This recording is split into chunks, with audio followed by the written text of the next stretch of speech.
Mr. Speaker, NParks already does more frequent checks for trees located in areas with high human and vehicular traffic. More specifically, NParks has increased its tree inspection frequency to address unpredictable and severe weather conditions. For example, trees along expressways and major roads used to be inspected every 12 to 18 months. Since 2012, trees in these locations have been inspected every 6 to 12 months. Since 2016, NParks has also instituted an annual second-level inspection for older trees of more than 4 meters in girth. Besides increasing the frequency of inspections, NParks has introduced other measures to prevent tree fall incidents. First, NParks prunes trees to improve their structure and balance, especially before monsoon seasons. Second, NParks is developing new modeling techniques to understand the impact of adverse environmental conditions like strong winds and heavy rainfall on the structural integrity of trees. These ongoing studies will inform future improvements in tree risk management. With these checks and measures, the number of tree failure incidents in 2017 was the lowest on record at 406, having declined by 60% since 2012. NParks is also supporting other stakeholders like the HDB and the Jurong Town Corporation, who manage trees in Singapore, by providing technical training on tree health and maintenance. If members of the public are affected by a fallen tree, they can use the One Service mobile app to report the incident or call the NParks hotline. NParks and the relevant agencies will do whatever they can to render assistance to those affected. Mr. Liang Eng-hua.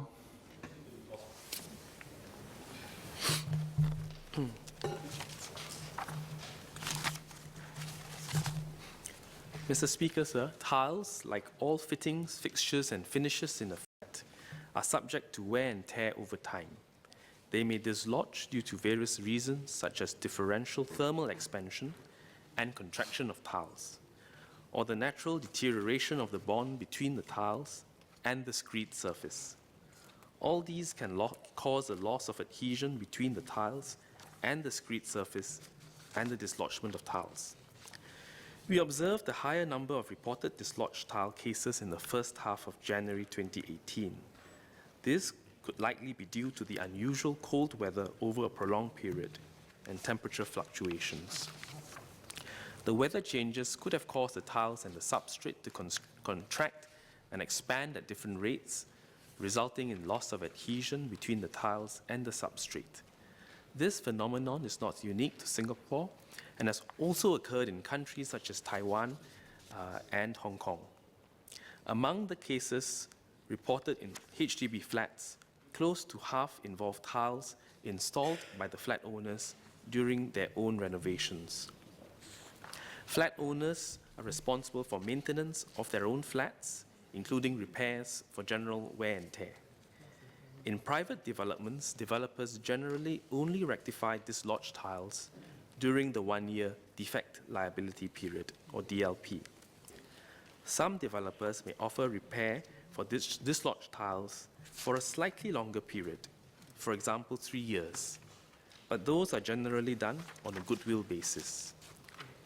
HDB's practice has been more generous. Besides helping flat owners repair dislodged tiles originally provided by HDB during the one-year DLP, it also offers goodwill repairs for such dislodged tiles for up to 15 years. For cases beyond 15 years, flat owners will need to do their own replacement of tiles. Nonetheless, HDB will do its best to assist, for example, by helping the owners with the removal and disposal of the affected tiles, and if necessary, laying protective sheets over the affected areas. HDB has also worked with the Renovation Contractors and Material Suppliers Association, or RCMA, to compile a list of contractors whom residents can choose to engage on a private basis. These are contractors who are able to repair the dislodged tiles at reasonable rates. Grassroots organizations and community development councils, or CDCs, can also make use of existing local schemes to assist local residents who need financial help in this regard. Mr. Liang Eng-Hua. Thank you, sir. First and foremost, I want to thank HDB for extending the goodwill repair scheme to flats up to 15 years. I think, in all fairness, this is a generous goodwill offer. I have two further questions for the ministers. I do have higher reported cases as well in the first 2 weeks of January. In fact, it was more than 30 cases reported.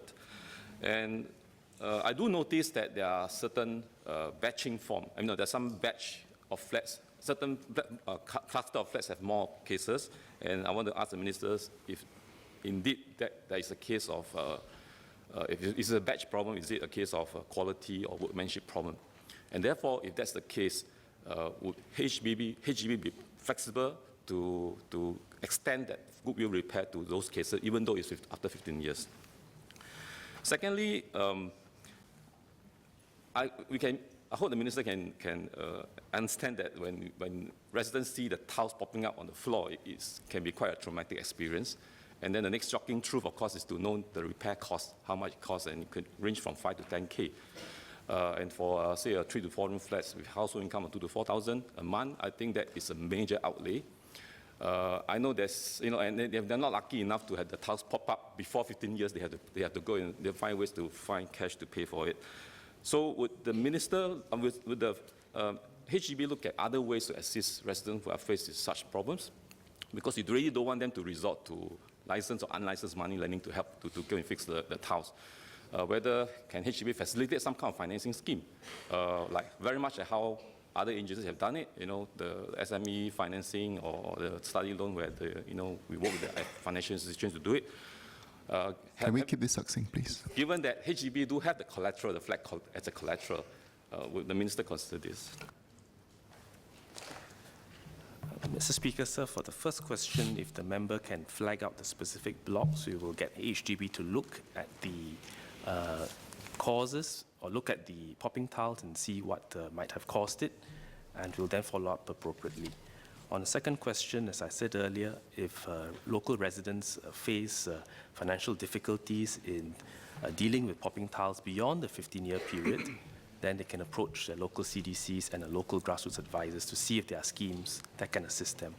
There are some CDCs that already have such schemes in place, and these have been of great help to residents.